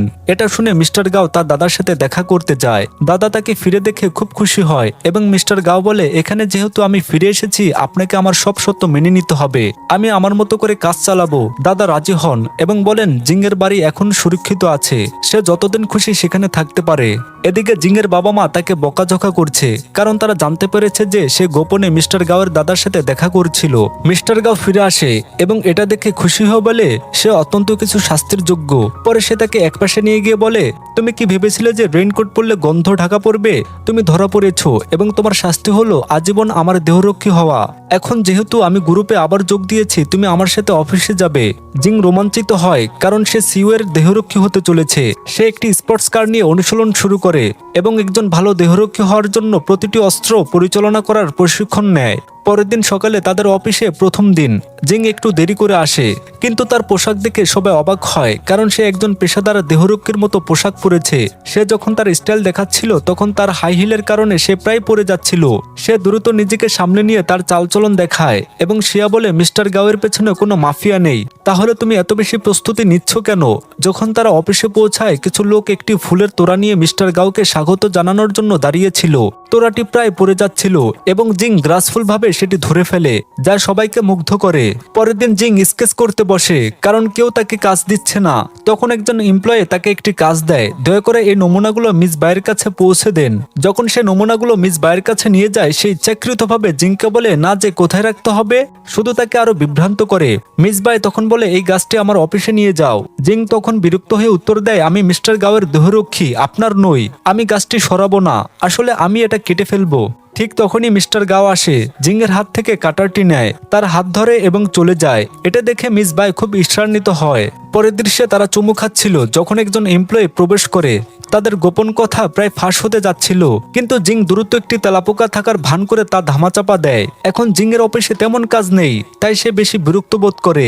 এদিকে মিস্টার গাওর নির্দেশে তার অ্যাসিস্ট্যান্ট তার যত্ন নিতে থাকে, কখনো তাকে কফি এনে দেয়, আবার কখনো তাকে ফেস গিফট দেয়। যখন একজন এমপ্লয়ি এটা দেখে, সে তাদের মধ্যে একটি সম্পর্কের সন্দেহ করে এবং পুরো অফিসে গুজব ছড়ায়। কর্মচারীরা এই বিষয়টা নিয়ে আলোচনা করছিল এবং জিং তাদের কথা শুনতে পায়। এটা শুনে সে খুশি হয়, কারণ সে চায় মিস্টার গাওয়ের সাথে তার সম্পর্কে গোপন থাকুক। অন্যদিকে যখন মিস্টার গাও জানতে পারে, সে বলে, যদিও এটা শুধু গুজব, আমার প্রেমিকার নাম অন্য ছেলের সাথে জড়িয়ে শুনতে আমি সহ্য করতে পারি না। সে ব্যক্তিগতভাবে সিদ্ধান্ত নেয়, আমি আমাদের সম্পর্কের কিছু গুজব ছড়িয়ে এই গুজবগুলো বন্ধ করব।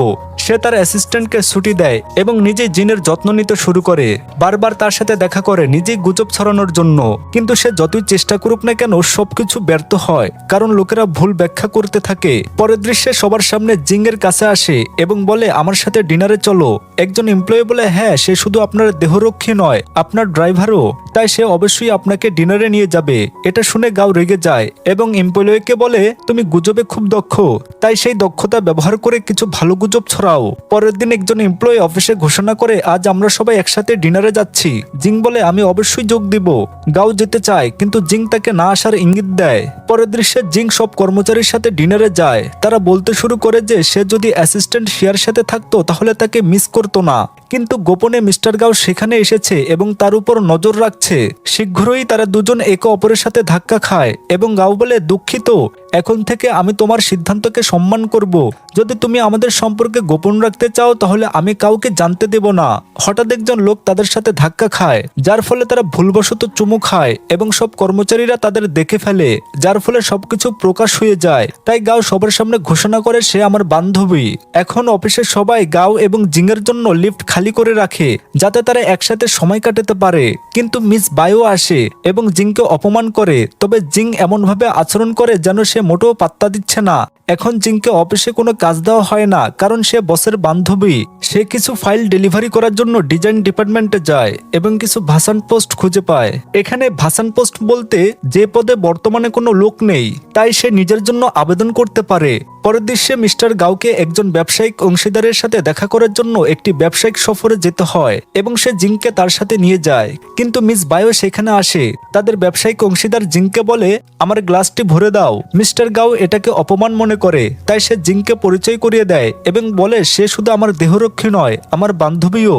পরে যখন জিং ওয়াশরুমে থাকে, মিস বাই তাকে বলে, তুমি গাওয়ের জন্য উপযুক্ত পার্টনার নও, তার আমার মতো একটি মেয়ে দরকার। এখন গাও বাইরে আসে, সে জিংকে বলে, আমি এই ব্যবসায়িক অংশীদারের সাথে চুক্তি বাতিল করছি, শুধু এই জন্য নয় যে তারা তোমাকে অপমান করেছে, বরং এই জন্য যে আমি মনে করি না তারা আমাদের সাথে কাজ করার যোগ্য।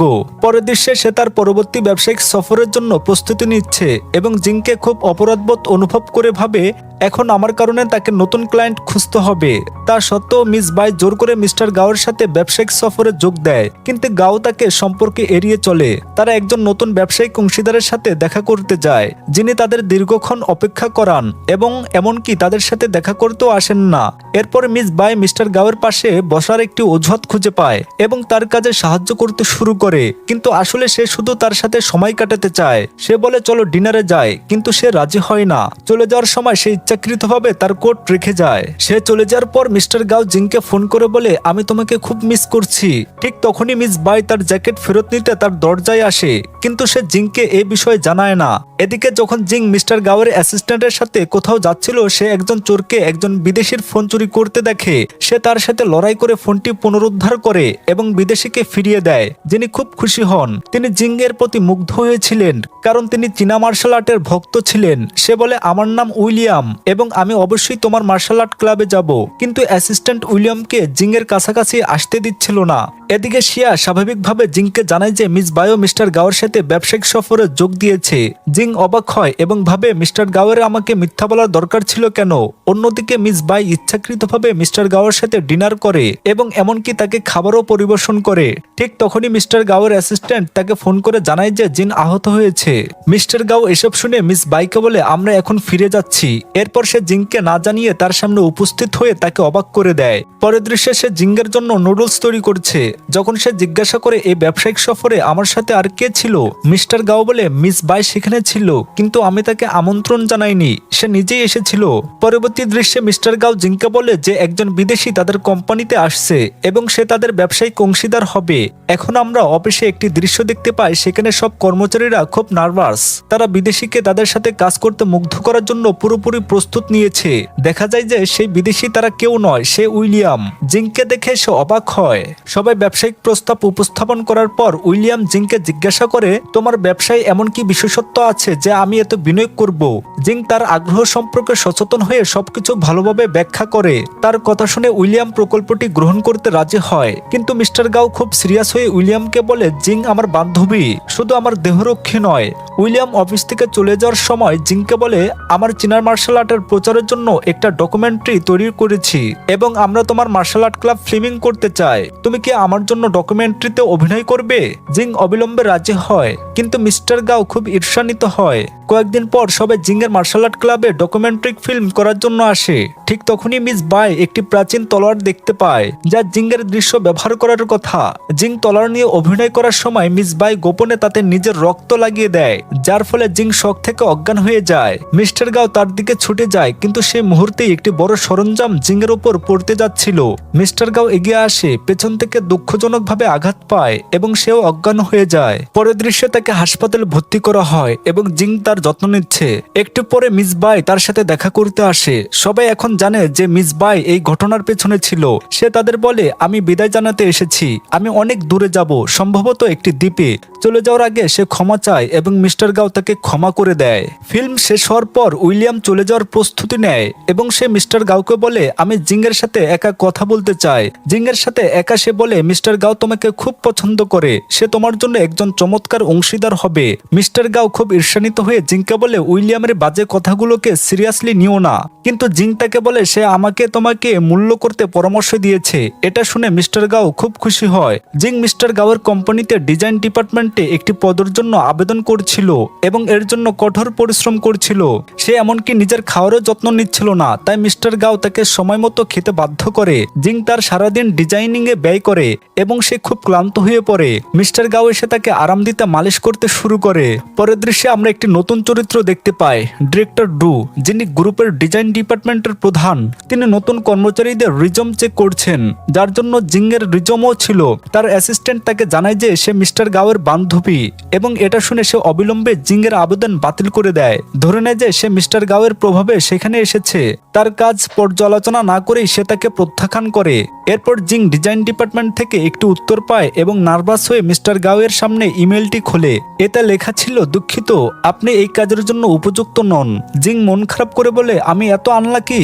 পরে আমি মিস্টার গাওকে বলে জিং ছোটবেলা থেকে কোনো লাকি ড্র জেতেনি। সে সবসময় এত দুঃখ পেয়েছে এবং নিজেকে আনলাকি মনে করে। তার ঘরে ফিরে জিং মন খারাপ করে বসে থাকে যতক্ষণ না মিস্টার গাও তার সাথে যোগ দেয় এবং বলে, আমরা আজ বাইরে যাচ্ছি।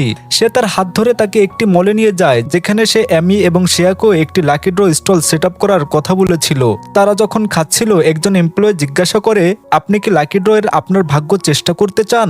মিস্টার গাও তাকে উৎসাহিত করে, চেষ্টা করে দেখো, হয়তো এবার তোমার ভাগ্য খুলবে।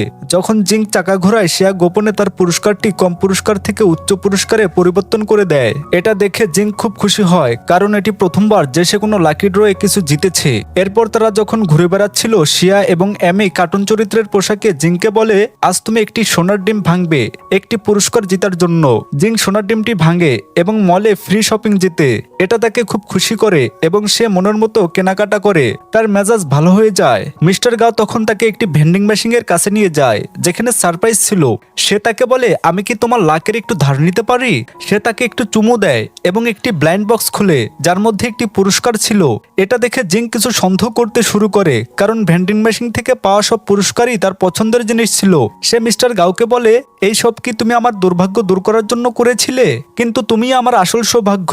সে তাকে একটু চুমু দেয়। একসাথে এমন একটি চমৎকার দিন কাটানোর পর জিং বাড়িতে যায় এবং ঘুমিয়ে পড়ে। পরে মিস্টার গাও ডিরেক্টর ডুয়ের সাথে একটি বারে দেখা করতে যায় এবং তাকে জিং এর কাজ আরেকবার পর্যালোচনা করার অনুরোধ করে। যখন ডিরেক্টর ডু অবশেষে তার ডিজাইনগুলো পর্যালোচনা করেন, তিনি অত্যন্ত মুগ্ধ হন। পরের দিন জিং ডিজাইন ডিপার্টমেন্ট থেকে একটি অফিসিয়াল চিঠি পায়। সে ধরে নেয় যে এটি মিস্টার গাওয়ের প্রভাবে ঘটেছে, কিন্তু সে স্পষ্ট করে বলে, আমি কিছুই করিনি। ডিরেক্টর আগে তোমার কাজ দেখেননি, তাই আমি শুধু তাকে দেখিয়েছি। তুমি তোমার দক্ষতার ভিত্তিতে এই পজিশন অর্জন করেছো। জিং খুব খুশি হয় এবং তাকে জড়িয়ে ধরে। পরের দিন সকালে এটি তার অফিসে প্রথম দিন ছিল এবং সে এত উত্তেজিত যে তাদের 1 মাসের অ্যানিভার্সারির কথা ভুলে যায়। সে যে মাত্র প্রবেশ করতে যাচ্ছিল, মিস্টার ডু ভুলবশত তার সাথে ধাক্কা খায় এবং তার পোশাকে কফি ছড়িয়ে পড়ে। সে রসিকতা করে বলে, এটি একটি বেশ সুন্দর ডিজাইন, আমি তোমার পোশাক তৈরি করেছি, আমাকে একজন গ্রেট আর্টিস্ট হতে হবে। কিন্তু জিং বিরক্ত হয়ে তার কফি তার দিকে ছুড়ে দিয়ে বলে, আমার আর্টওয়ার্কও দেখে নাও। সে জানে না যে সে শীঘ্রই তার বস হবে ডিজাইন ডিপার্টমেন্টে। যখন সে তার সাথে মুখোমুখি হয়, সে বুঝতে পারে যে সে তার নতুন বস। মিস্টার গাও জিং এর কোটে দাগ লক্ষ্য করে এবং তার হাত ধরে তাকে নিয়ে যায়। তখন অন্য কর্মচারীরা দেখছিল। সে তখন তাকে একটি ওভারসাইজড কোট ধার দেয়। সে এটা পড়তে খুশি হয়। মিস্টার গাও তার কাছে গিয়ে বলে, আজ একটি বিশেষ দিন, তাই নিশ্চিত করে যে তুমি তাড়াতাড়ি বাড়ি ফিরবে। পরের দৃশ্যে আমরা দেখতে পাই যে ডিরেক্টর ডু জিং এর দক্ষতা সম্পূর্ণরূপে গ্রহণ করেননি। তিনি অন্য সবাইকে কাজ দেন, কিন্তু জিংকে শুধু সাধারণ অ্যাসিস্ট্যান্টের কাজ দেন। জিং মন খারাপ করে এবং অন্যান্য কর্মচারীরা তাকে অবজ্ঞা করে। পরে সে যখন স্টোর রুমে থাকে, সে ভুলবশত ডিরেক্টর ডু এর মাথায় আঘাত করে। সে তার দিকে তাকাচ্ছিল না, কারণ রক্ত দেখে তার মাথা ঘুরছিল। উপরন্তু কেউ বাইরে থেকে স্টোর রুমের দরজা আটকে দিয়েছিল। তারা দুজনেই সাহায্যের জন্য চিৎকার করে, কিন্তু কেউ তাদের কথা শুনতে পায় না। এদিকে মিস্টার গাও জিং এর পছন্দের সব খাবার তৈরি করছিল তাকে সারপ্রাইজ দেওয়ার জন্য। স্টোর রুমের ভিতরে ডিরেক্টর ডু একটি দেয়ালের ডিজাইন লক্ষ্য করেন, যা তিনি ঠিক বুঝতে পারছিলেন না। জিং একটি ওয়াটার গান ধরে এবং তার ধারণাগুলো বোঝানোর জন্য রং স্প্রে করতে শুরু করে এবং তারা দুজনেই একসাথে দেয়ালে একটি ডিজাইন করে উপভোগ করে। অন্যদিকে মিস্টার গাও জিংকে ফোন করার চেষ্টা করে, কিন্তু সে ফোন তোলে না, কারণ সে তার ফোন তার ডেস্কে রেখে গিয়েছিল। পরে ডিরেক্টর ডু পেইন্ট করার জন্য একটি মই বেয়ে ওঠে, কিন্তু পরে গিয়ে গুরুতর আহত হয় এবং তার হাতও ভেঙে যায়। সেই মুহূর্তে কেউ তাদের উদ্ধার করতে আসে। পরের দৃশ্যে ডিরেক্টর ডু হাসপাতালে আছে, যেখানে জিং তাকে পানি পান করাতে সাহায্য করছে কারণ সে আহত।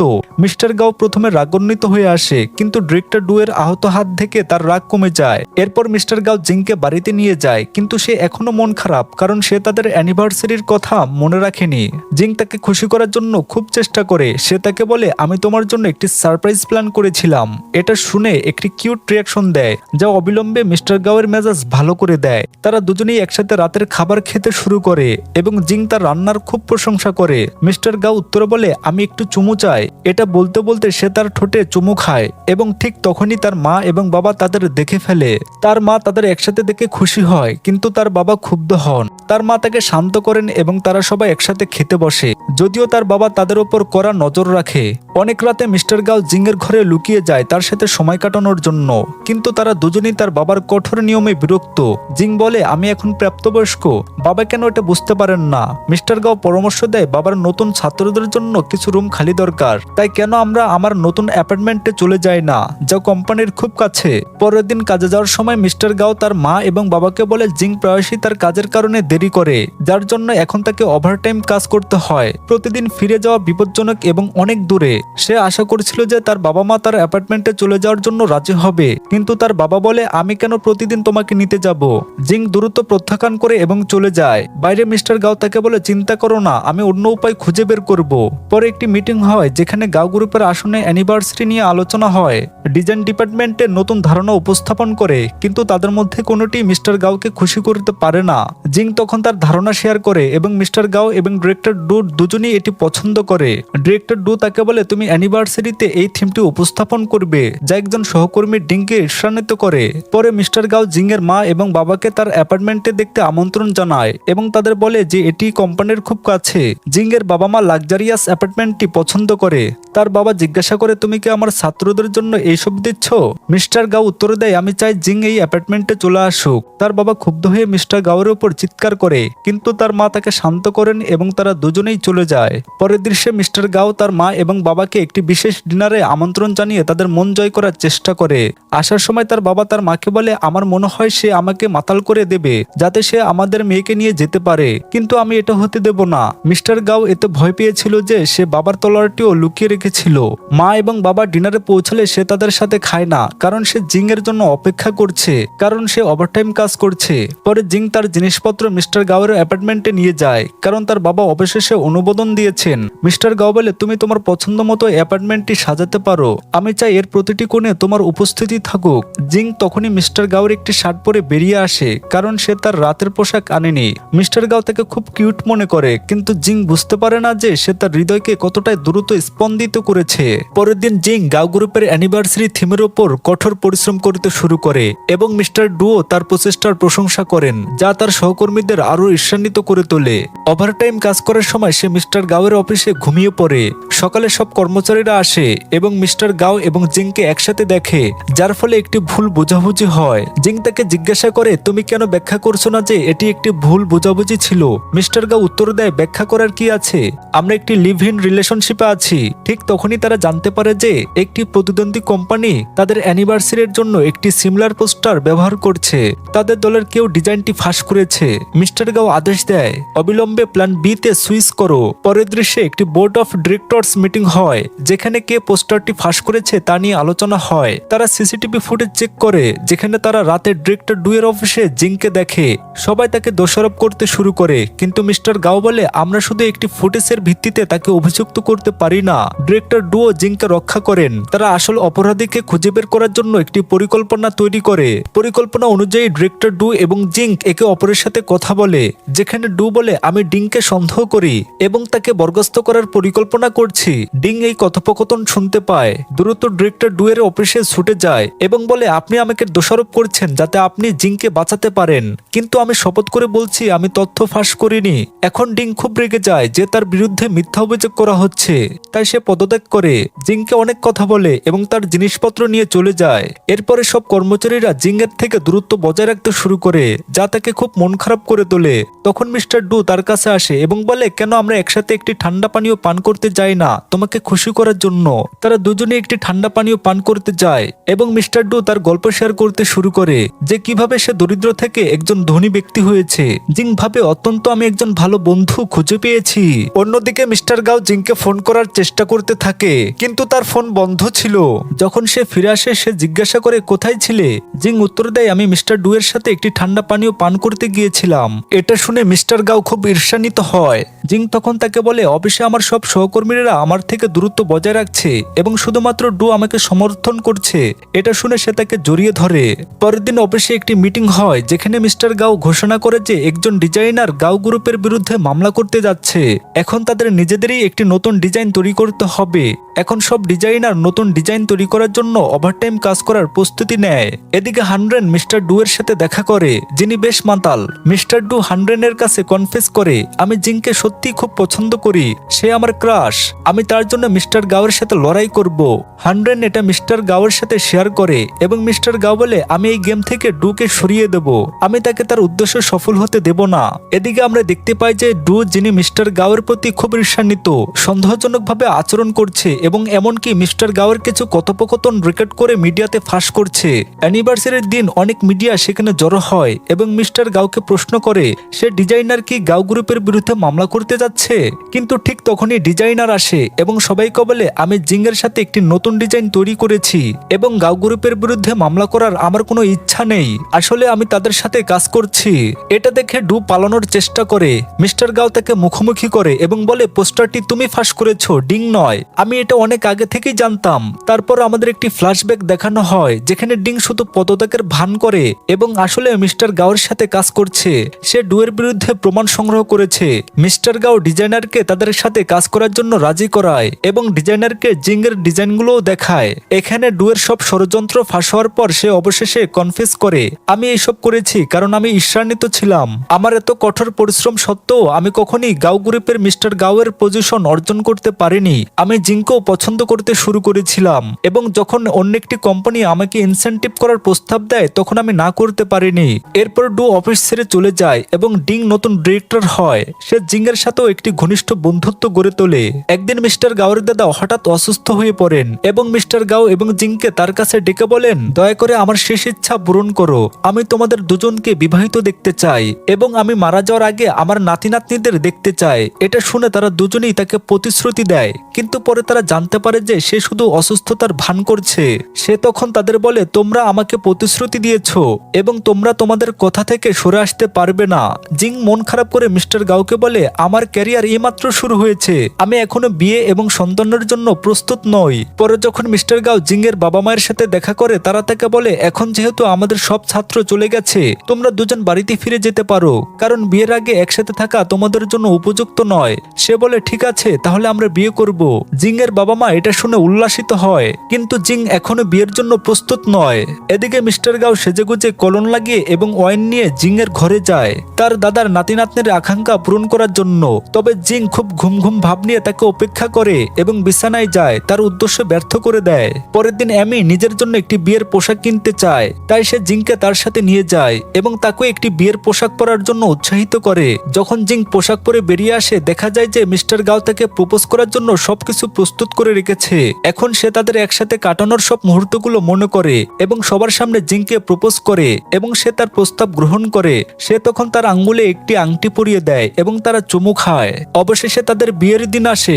মিস্টার গাও এবং জিং প্রস্তুত হয় এবং অনুষ্ঠান স্থলে যাচ্ছিল, তখন তাদের গাড়ির একটি চাকা পাংচার হয়ে যায়। তারা বিয়ের অনুষ্ঠান স্থলের পরিবর্তে তাদের বাড়িতেই বিয়ে করার সিদ্ধান্ত নেয়। তারা তাদের বাড়িটিকে তাদের বিয়ের অনুষ্ঠানে রূপান্তরিত করে, যেখানে তারা ঐতিহ্যবাহী পোশাক পরে এবং তাদের বিয়ের অনুষ্ঠান সম্পূর্ণ করে। সবাই তাদের জন্য খুশি হয়। এরপর তারা তাদের ঘরে যায় আর একসাথে রাত কাটায়। আর এভাবেই এই ড্রামার হ্যাপি এন্ডিং হয়। ড্রামাটি ভালো লাগলে একটা লাইক দিয়ে চ্যানেলটিকে সাবস্ক্রাইব করে আমাদের পাশে থাকার অনুরোধ রইল।